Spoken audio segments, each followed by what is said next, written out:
Hey guys, Trevor Boone from Emerald City Guitars, and today I have Dylan Warnek in the house. Thank you so much, brother. Thanks for having me. So Dylan's a Seattle native, living in Nashville now, playing all over. Who are the couple of cats you're playing with? Talking about Courtney Marie Andrews you played with for a long time? Yeah, we had a good run. We played like 6 years together, and this year I've actually been playing bass for a songwriter out of Denver named Brent Coles. And then Nashville being Nashville, like all sorts of weird, random little gigs that pop up, and doing my own stuff too. Somehow just keeping busy. Right on. Are you writing songs as well? Yeah, I am. And I'm trying to focus on that more after, a decade of sideman work and stuff.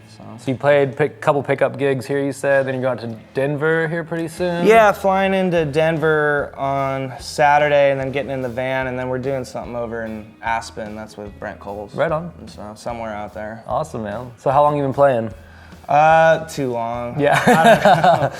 Probably going on 14, 15 years now. Right on. Yeah. So born in Seattle, started playing gigs in Seattle. Who was kind of the first band that you were playing with? Was it Courtney or? No, that came all later. What was I doing? I don't know. I was kind of just playing, all the spots. There used to be like Mr. Spot's Chai House and Ballard, like all these places that are just bulldozed in the past. And then just kind of fell into that scene that was going on a little bit at the Connor Burn and all the folks and stuff. Yeah, you did come back to Seattle from all that. It's probably a little bit more calm than Nashville. Yeah, it's funny. I swear every time I come back to Seattle, it's different every time. Yeah. Because we were with Courtney, I was on the road, felt like 10 months out of the year. And so every time I'd come back, things would be just different. City's changing a lot. Yeah, man. So when you came in here, I noticed you asked about Tone King amps. Is that part of your usual rig right now, or what are you taking on the road? Well, I was playing a Tone King Imperial for a really long time, Such great amp. Just one of the best amps. And then I got rid of that, and then I was playing a Vibrolux for a long time, like an early 70s one. And then now I'm actually back on the Tone King train. I just picked up an older amp of theirs called the Meteor. Oh yeah. Which is this 40-watt switchable. Those are awesome. And I love it, yeah. That whole series, man, they're classy amps. They used to be a dealer back in the day, and I wish we still were. They're great amps. Yeah, well, and I know they went through like some sort of the Premier Builders Guild. Yeah, I don't know if they're the same deal or what. I haven't seen one in a while, but Imperial and the Meteor, those are just killer. Anything that guy designs just seems to be just a winner. I love those amps.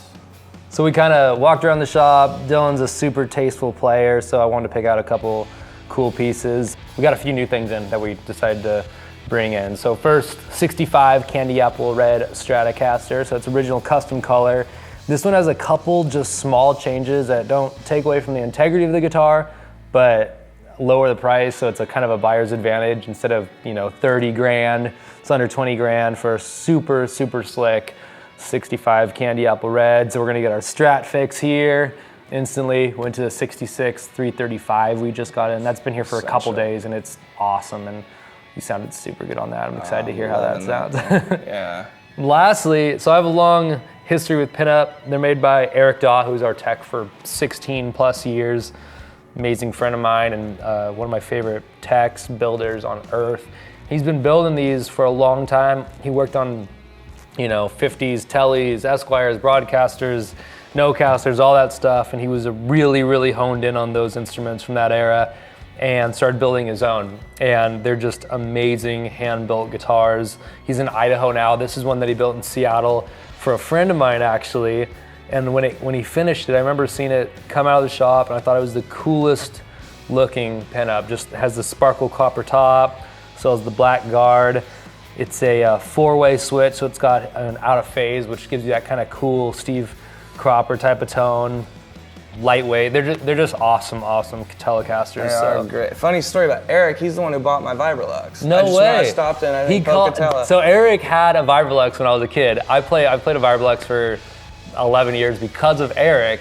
And then he told me that he got another one. It was me. I was driving to Nashville. No I just way. forgot. Yeah, I met him in Pocatello. He bought the Vibrolux. Dude, he sent me a picture of it that day. That is hilarious. That was my Yeah, I saw him play at the New Orleans when I think I was 18 years old, snuck in there and saw him play an Echoplex, a Big Tex Telly, and a Vibrolux, and 210s, 40 watts. It just sounded so good on stage, and I was like, that's what I need. And I immediately traded in all my, half stack, all that stuff, and just went straight to the Vibrolux. It's one of my favorite amps, and Eric sold his eventually for, funding life or whatever he was doing. And yeah, he texted me when he got the new one. He was so happy to get back. So that is so crazy, man. That now. I love that. So we don't have a Vibrolux in today. We're sold out, but we have a really cool amp, Goodsell. We were a dealer of these for a long time. I think they are so underrated, and guys who know how awesome these are. Made by Richard Goodsell, and I think he's in Atlanta, Georgia, if I'm not mistaken.